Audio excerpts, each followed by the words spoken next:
Howdy YouTube, today we're taking a look at the Jakks WWE, the Dudley Boys.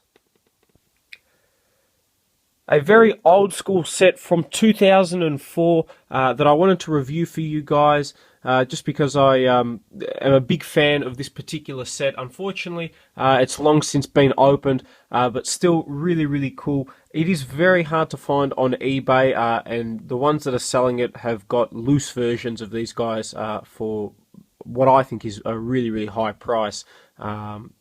And not necessarily a justifiable price either. But still, a really cool set. The Dudley Boys from their 2004 run, basically as heels. I believe they worked against The Undertaker at 1.2. I remember watching and seeing Paul Bearer return with The Undertaker, and then at the Great American Bash have him basically encased in concrete after a handicap match where The Undertaker beat these guys, but then in the shocking twist actually got rid of Paul Bearer. Still really cool. Always loved the Dudley Boys, one of my favourite tag teams of all time, especially along with, say, the New Age Outlaws. These guys were fantastic. Love them in TNA as well. If you haven't seen the TNA Second to None World's Toughest DVD that you can see the back right there, that's worth picking up, especially if you're a fan of the Dudley Boys, since they actually appear in pretty much not all but most of the matches that are on that DVD. A very iconic team. Love their whether it be the theme music or the pyro at the start, the missile coming down.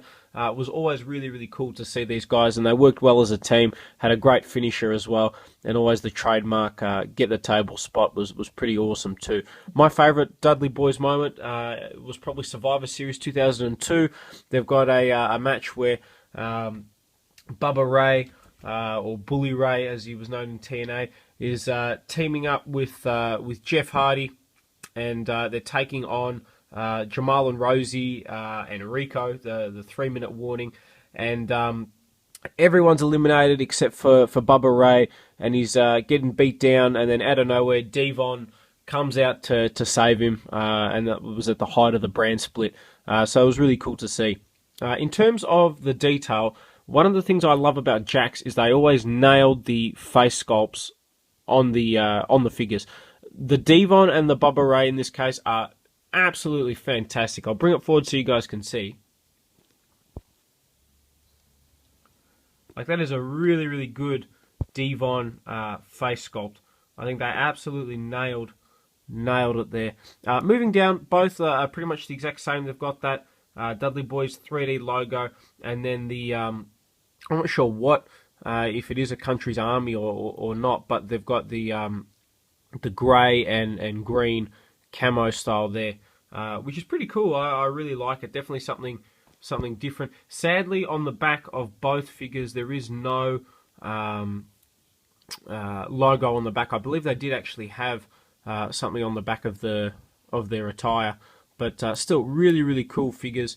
I always preferred Devon over Bubba Ray. I don't know why. Unfortunately, he never really had a big singles push. At least Bubba Ray did really well, even as a TNA champion. And then recently, at the 2015 Royal Rumble, making a surprise appearance that I had no clue he was going to be in there. So that was really awesome to see.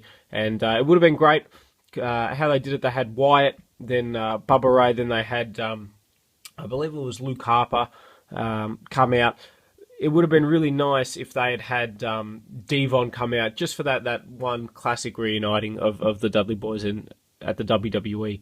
But taking a look at the Bubba Ray figure, nice sculpt. He definitely looks mean and nasty.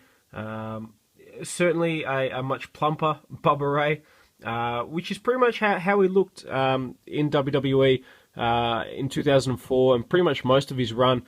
It was only when he created the Bully Ray character at TNA that he really slimmed down quite a lot. So nice detail there. Jakks did a fantastic job with the sculpt. So in terms of articulation, both figures have a ball-jointed head. They've got ball-jointed arms, swivel in the bicep, bend at the elbow, swivel in the waist. The only main point of difference is that Bubba Ray has got this cloth. It's a soft rubber, so it's very flexy, basically jumper. That's really the only difference. Both have bends at the knee, and then the elbows, not the elbow, the ankle swivel as well. So same articulation, pretty much your standard wrestling figure articulation, pretty much identical to what the Mattel figures have. One thing that's interesting is it really points out the flaws in the Jakks figures from back in the day.